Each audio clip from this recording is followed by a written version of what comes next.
बिस्मिल्लाहिर्रहमानिर्रहीम। अस्सलाम वालेकुम मेरे मोहतरम नाज़रीन कराम, आप देख रहे हैं वॉइस से आलम चैनल। मेरे मोहतरम नाज़रीन कराम, आज मैं लेकर आया हूं आप लोगों के सामने एक बहुत ही हैरत अंगेज़ और दिलचस्प वाक़या। यह वाक़या एक सारंगी बजाने वाले और उसके जूती का है। मेरे मोहतरम नाज़रीन कराम, इस वीडियो को मुकम्मल तरीके से समझने के लिए इसे आखिर तक ज़रूर देखें और हमारे चैनल को लाइक और सब्सक्राइब ज़रूर से ज़रूर करें ताकि आप लोगों तक हमारी अगली आने वाले वीडियो की नोटिफिकेशन बआसानी पहुंचती रहे। मेरे मोहतरम नाज़रीन कराम और मेरे प्यारे दोस्तों, पुराने ज़माने की बात है, बगदाद शहर की गलियों में एक सारंगी बजाया करता था। वह सुबह से शाम सारंगी बजाता और जो पैसे उसे मिलते वह अपने थैले में जमा करता। जिस जूती को सारंग पहने रहता था वह बहुत पुरानी हो चुकी थी। सारंगी ने अपनी जूती को पहनते पहनते 10 साल गुजार दिए। जब सारंगी की ये जूती फटती, सारंग इस पर एक पेबंद चढ़ा देता। यूं पेबंद पर पेबंद चढ़ने की वजह से इसकी जूती बहुत ही बदसूरत हो गई थी। अपनी इसी बात की वजह से सारंग और उसकी जूती पूरे बगदाद शहर में मशहूर हो गए थे। असल बात यह थी कि सारंग बेहद कंजूस था। वह सारंगी बजा बजा कर रुपया तो पैदा करता था, मगर जितना कमाता इसमें से बहुत ही कम अपने ऊपर खर्च करता था। तकलीफ़ें उठाकर ज़िंदगी बसर करना और रुपये पैसा जमा करना, बस यही इसके जीने का मकसद बन गया था। वो न तो खुद जी भर कर खाता और न ही इस पैसे से किसी के काम आता था। एक दिन सारंग बाजार गया तो क्या देखता है कि हल्ब का सौदागर शीशे के बहुत से सुनहरे और खूबसूरत बर्तन बेचने लाया है। सारंग बहुत बड़ा चालाक था। इसने जल्दी ही भांप लिया कि सौदागर को अपना माल बेचने की बहुत फिक्र है, मगर उसे कोई अच्छा ग्राहक नहीं मिल रहा था। सारंगी ने इतने अच्छे बर्तन देखे तो इसकी लालच ने जोर पकड़ लिया। इसके दिल में बेईमानी आ गई। वह सीधा सौदागर के पास गया और झूठी बातें बनाना शुरू कर दी। सारंग कहने लगा, मियाँ सौदागर, यहाँ इस माल का निकलना बहुत मुश्किल है। मेरी बात मानो, अगर कोई कदरदान मिल जाए तो जैसे तैसे अपने यह बर्तन बेचकर अपना बोझ हल्का कर लो। सौदागर सारंगी की चिकनी चपड़ी बातों के फरेब में आ गया और थोड़े ही भाव दाव करने के बाद इतने अच्छे बर्तन 60 दीनार में सारंगी को ही बेच दिए। यकीनन अगर वह इस धोखे में न आता तो यही बर्तन सारंगी की दी हुई कीमत से 10 गुना ज़्यादा कीमत में बिक जाते। सारंगी अपने दिल में सोचकर बहुत खुश हुआ कि आज तो सौदागर को मैंने खूब उल्लू बनाया। बड़ा आया था वहाँ से तिजारत करने, अब मैं इन्हीं बर्तनों से कई गुना ज़्यादा मुनाफा कमाऊंगा। उन बातों को सोचता हुआ वह एक इतर फरोश की दुकान पर गया और उससे भी गुलाब का इतर तरह तरह की चालाकी से सस्ते दामों खरीद लिया। फिर चालाकी से खरीदे हुए इतर को उन्हीं खूबसूरत बर्तनों में भर लिया। जब वह चीज़ें लेकर घर पहुंचा तो घर के कमरे में सुनहरे बर्तन सजाकर रख दिए। एक दिन सारंगी ने सोचा कि वह हमाम जाकर गुस्ल करे, क्योंकि उसे महीने हो गए थे नहाया नहीं था। अगले दिन वह बहुत सवेरे उठा और बगदाद के एक मशहूर हमाम में जा पहुंचा। इत्तेफाक से वहां इसका एक दोस्त भी मौजूद था। दोस्त की नज़र सारंगी की जूती पर पड़ी, जो अब जूती तो क्या कई जूतियों का मजमुआ बन चुकी थी, बल्कि जूती के नाम पर तोहमत बनकर रह गई थी और इस पर पैबंद लगे हुए नज़र आ रहे थे। यह देखकर दोस्त बेचारे से रहा न गया और उसने कहा, मेरे अजीज़, तुम्हारे पास खुदा का दिया सब कुछ मौजूद है। खुदा ने तुमको दौलत दी हुई है, फिर तुम्हारे बाल न बच्चे, एक अकेली जान हो, जोरू न जाता है, अल्लाह मियाँ से नाता है। आखिर कहाँ तक इसे संभाल कर रखोगे और अपनी इस जूती के पीछे कब तक पड़े रहोगे? खुदा के लिए उसे छोड़ दो। इसमें तुम्हारा कौन सा बड़ा पैसा खर्च हो जाएगा। जितने में एक जूती आएगी, इससे तो कई गुना ज़्यादा तुम रोज़ाना कमा लेते हो। इत्तेफाक से घड़ी अच्छी थी की बात सारंग के दिल में घर कर गई और इसने जवाब दिया कि भाई, तुम सच कहते हो, मैं इंशाअल्लाह कल ही तुम्हारी नसीहत पर अमल करूँगा। इतना कहने के बाद सारंग हमाम के अंदर गया और बहुत देर तक मल मल कर हफ्तों का मैल कुचैल साफ करता रहा। जब जी भर के नहा चुका और हमाम से निकलकर कपड़े पहनने के लिए कमरे में दाखिल हुआ तो इसकी नज़र यह देखकर हैरान हो गई कि इसकी 10 साला रफ़ीक जूती के करीब ही एक नई जूती भी रखी हुई है। सारंगी ने फ़ौरन सोचा कि वाकई मेरा दोस्त भी कितना मेहरबान है और खुले दिल का मालिक है। आखिर उससे रहा न गया और वह मेरे लिए एक नई जूती छोड़ गया। खुदा उसे अच्छा बदला दे, दोस्ती हो तो ऐसी हो। सारंगी ने खुशी के मारे जल्द जल्द कदम बढ़ाए और नई जूती पहनकर घर की राह ली। आज सारंगी बहुत खुश था कि अल्लाह ने बिना पैसे कौड़ी यह नई जूती दिलवा दी, मगर उसे यह मालूम नहीं था कि इसकी सारी खुशी खाक में मिलने वाली है और इस जूती के घर में जाते ही मुसीबतें इसका घर देख लेगी। ऐसा लगता था कि तकदीर ने सारंगी से इसकी कंजूसी का बदला लेने की ठान ली थी और इस बात की सज़ा देना चाहती थी कि 10 साल की खिदमत के बावजूद जूती को छोड़ते वक्त जरा भी अफसोस न किया और उसे ऐसे ही छोड़कर चला गया। ठीक जिस जूती को सारंगी अपने दोस्त का तोहफा समझ रहा था, वह बदकिस्मती से बगदाद के काजी की जूती निकली। उस दिन काजी जी भी उसी वक्त हमाम करने आए थे। जब काजी जी गुस्ल से फारिग हुए और जूती तलाश की तो जूती न मिली। इस पर उनको बेहद गुस्सा आया। उन्होंने हमाम के मालिक को हुक्म दिया कि तमाम जगह की तलाशी ली जाए, शायद कोई ऐसी जूती मिल जाए कि जिसका कोई बाली बारस ना हो और इसी से जूती चुराने वाले का खोज लग जाए। बहुत ढूंढने के बाद ऐसी जूती सारंगी की ही नज़र आई जिसका पूछने वाला कोई न था, क्योंकि यह जूती बगदाद भर में मशहूर हो गई थी। इसलिए देखते ही देखते लोग उसे पहचान गए और काजी से सारा वाक़या बयान किया।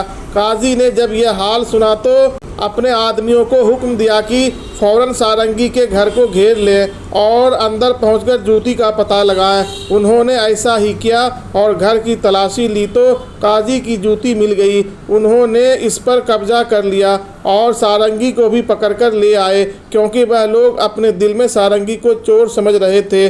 चुनांचे सारंगिया काजी के सामने पेश हुआ तो इसने अपने आप को बेगुनाह साबित करने की बड़ी ही कोशिश की, मगर काजी ने एक ना मानी, क्योंकि चोरी का माल इसी के घर से बरामद हो चुका था।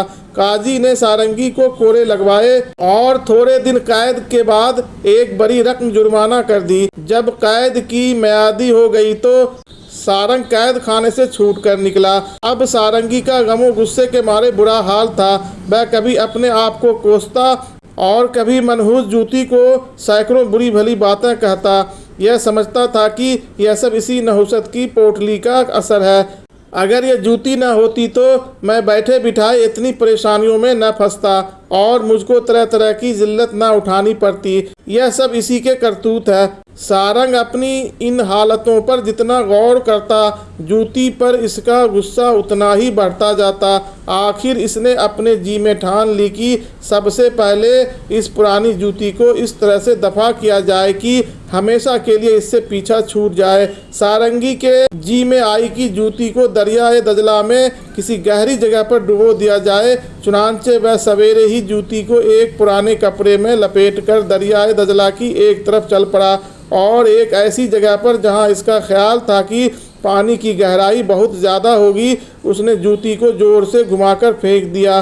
जूती बहुत भारी थी और वज़न की वजह से फ़ौरन तह में चली गई। सारंगी ने जब पानी पर जूती का निशान न पाया तो इत्मीनान का सांस लिया और दिल ही दिल में खुश होता हुआ घर पहुंचा। मगर सारंगी की बदकिस्मती ने अभी तक इसका पीछा न छोड़ा था। दूसरे ही रोज़ दरियाए दजला के इस मुकाम पर एक किस्मत का मारा मछुआरा आन पहुंचा और इसने बड़ी उम्मीद बांधकर जाल फेंका। थोड़ी ही देर बाद जब जाल भारी मालूम हुआ तो उसने खुश होकर आहिस्ता आहिस्ता जाल खींचा, मगर जाल निकालने के बाद इसकी सारी उम्मीदों पर पानी फिर गया, क्योंकि उसके जाल में वही सारंगी की भद्दी जूती फंसी हुई थी। मछुआरा जूती को देखते ही पहचान गया, क्योंकि बगदाद भर में कोई ऐसा न था जो इस जूती का हाल न जानता हो। इसने कहा, हो न हो यह जूती किसी तरह सारंग से छूटकर दरिया में गिर गई है, क्योंकि सारंगी में गोता लगाने की हिम्मत न थी। इसी वजह से यह तह में पड़ी रह गई। अब मैं उसे सारंगी को वापस कर दूंगा ताकि वह अपनी खोई हुई चीज़ पाकर खुश हो जाएगा। मछुआरे ने जूती उठाई और सारंगी के घर पहुंचा। उसने आवाज़ दी तो किसी ने जवाब न दिया। मछुआरे मजबूरन उसे बगदाद के बाजारों में तलाश करने लगा कि कहीं सारंगिया मिल जाए तो इसकी जूती उसके हवाले कर दे। किस्मत का मारा सारंग तलाश करने पर भी न मिला। मजबूरन मछुआरा दोबारा इसके घर की तरफ लौटा और बड़े जोर से दरवाज़ा खटखटाया कि शायद सारंग सो रहा हो तो शोरगुल से इसकी नींद खुल जाए। जब यह उम्मीद भी पूरी न हुई तो इसने दूसरे दिन सुबह को फिर दोबारा आने की ठानी। मछुआरा उल्टे कदमों वापस होने का इरादा कर ही रहा था कि एकाएक इसकी नज़र सारंगी के घर के एक खुले रोशनदान पर पड़ी।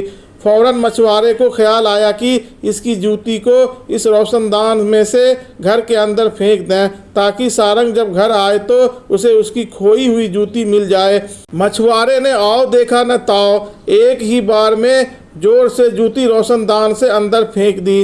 बदकिस्मती से यह जूती सीधी सारंगी के सजाए हुए शीशे के बर्तन पर पड़ी। सारे के सारे बर्तन नीचे आ गिरे और टूटकर किरचियाँ किरचियाँ हो गई। साथ ही जिस बर्तन में गुलाब का इत्र पड़ा था वो बर्तन भी टूट गया और सारे के सारे इत्र भी बह गए। जब सारंग घर वापस आया तो यह तबाही देखी तो सर पकड़कर बैठ गया। सदमे से उसका बुरा हाल था। आखिर इससे यह गम बर्दाश्त न हो सका और वह धारे मार मार कर रोने लगा। वह चीखता चिल्लाता और अपना मुंह नोचने लगा। जब इस तरह इसकी कुछ तसल्ली हुई तो थोड़ी देर बाद इसने जूती को इस तरह से डांटना डपटना शुरू किया जैसे जूती कोई जानदार और समझबूझ रखने वाली मखलूक है।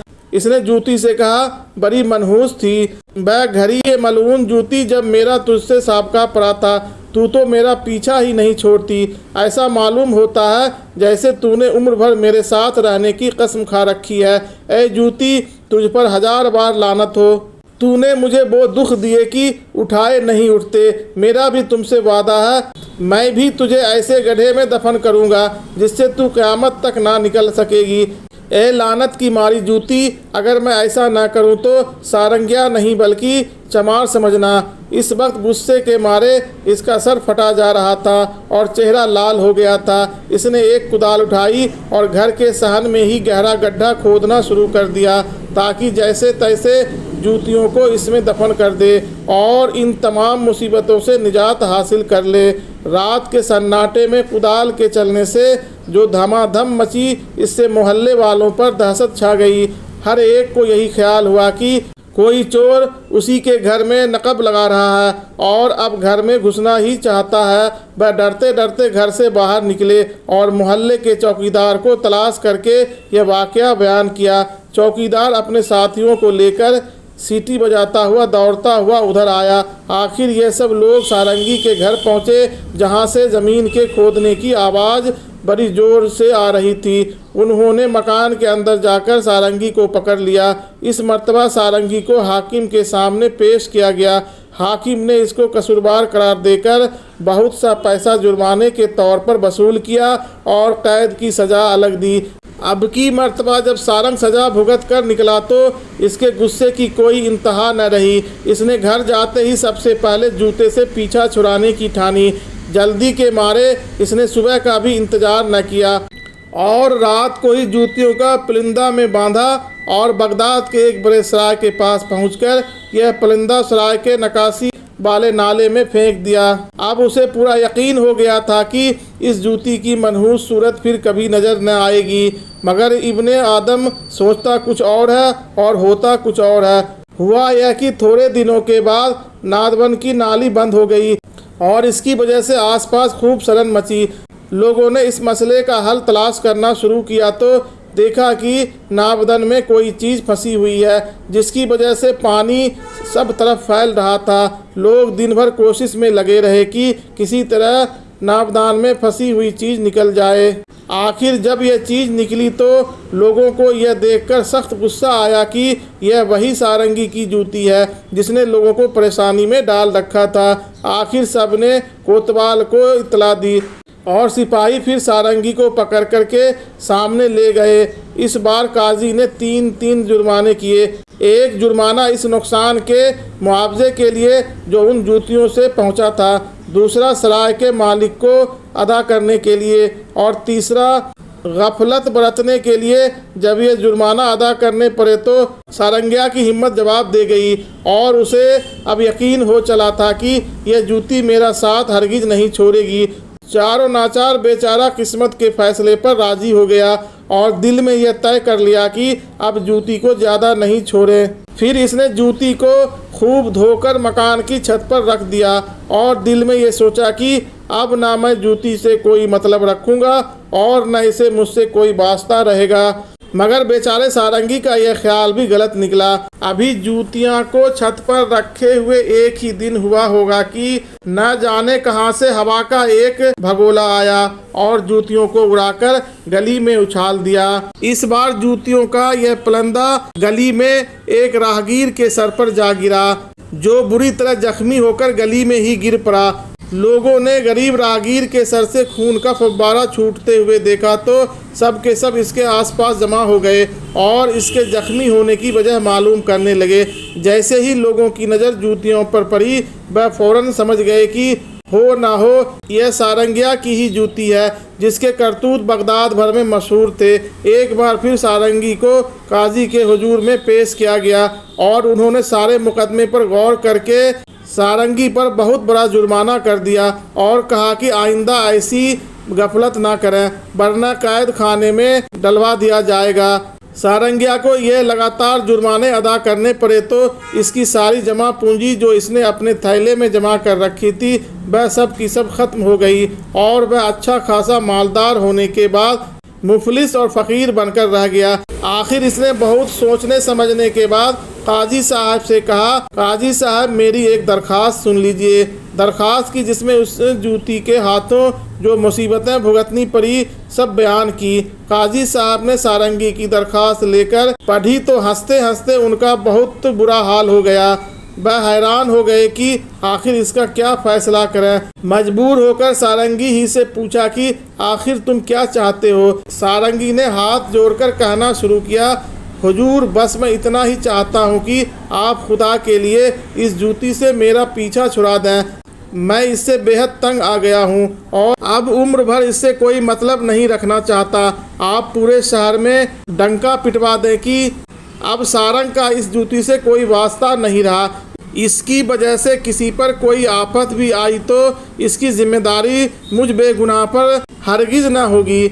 आज से ना मैं इसे जानता हूँ और न ये जूती मुझे जानती है।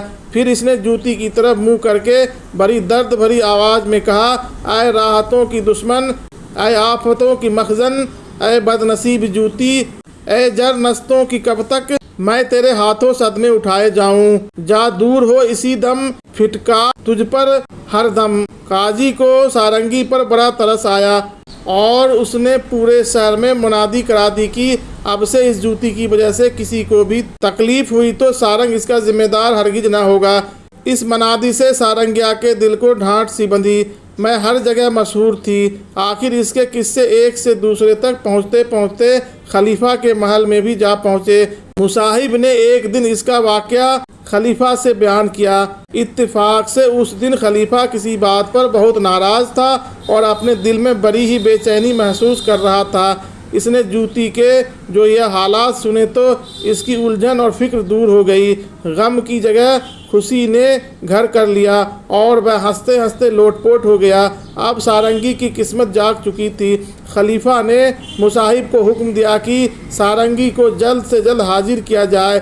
इधर खलीफा सारंगी से मिलने के लिए बेचैन था, उधर सारंग अपने घर में चैन से सो रहा था। इस रात इसने एक अजीब और अनोखा ख्वाब देखा।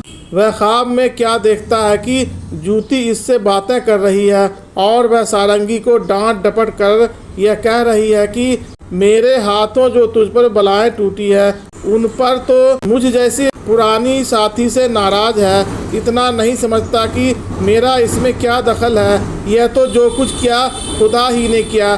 शायद खुदा तुझे इन तकलीफ़ों में डालकर तेरी कंजूसी के गुनाह से तुझे पाक करना चाहता है और तुझसे ये माल जमा करने की लालच और हवस छुड़ाना चाहता है।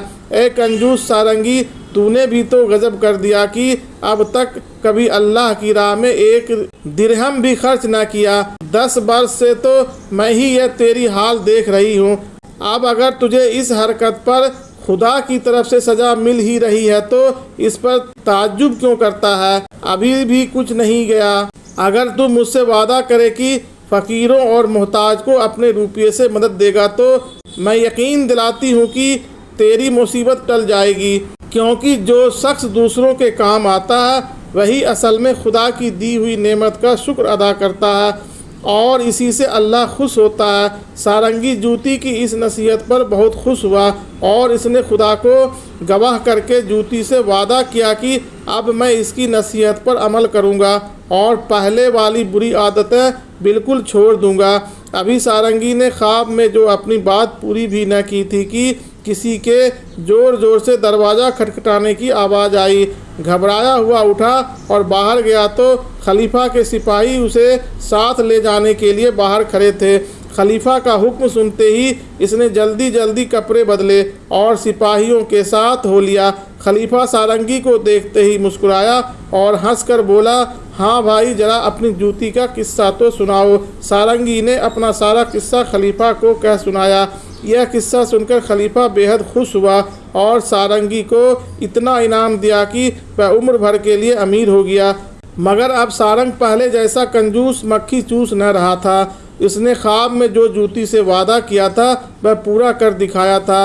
अब वह गरीबों और मोहताज की खूब मदद करता, खुद भी खाता और दूसरों को भी खिलाता। मेरे मोहतरम नाज़रीन किराम, दोस्तों, यह कहानी आपको कैसी लगी? कमेंट में अपनी राय का इजहार ज़रूर कीजिए और हमारे चैनल को लाइक और सब्सक्राइब करना बिल्कुल न भूलें और इसे अपने दोस्तों और रिश्तेदारों में ज़्यादा से ज़्यादा शेयर करें ताकि उन लोगों तक हमारी आने वाले वीडियो की नोटिफिकेशन बआसानी पहुंचती रहे। अल्लाह हाफिज़। अस्सलाम वालेकुम।